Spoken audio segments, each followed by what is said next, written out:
গোয়ালিয়র, মধ্যপ্রদেশের গোয়ালিয়র, 5 বছরের শিশু নির্যাতনের শিকার। ছেলেটির বয়স 17।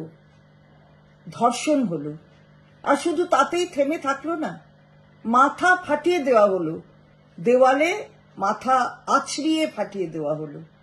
কি মর্মান্তিক ঘটনা! মাননীয় প্রধানমন্ত্রী, আপনি কি শুনেছেন?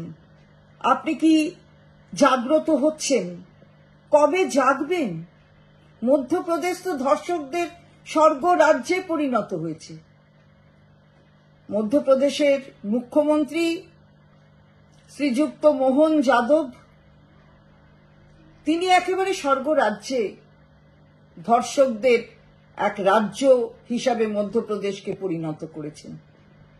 নারী নির্যাতন, শিশু নির্যাতন, যৌন নির্যাতন শীর্ষে রয়েছে। প্রায় 5000 মামলা বিচারাধীন, আর সমস্ত অপরাধীরা জামিনে মুক্ত।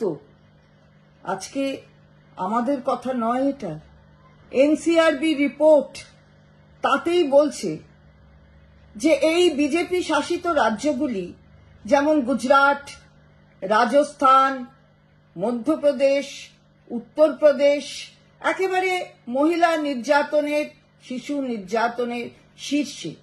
আমরা তো অপরাজিতা বিলটা পাস করেছি বিধানসভায়, আজও অবধি সেটা আইনে পরিণত হলো না কেন?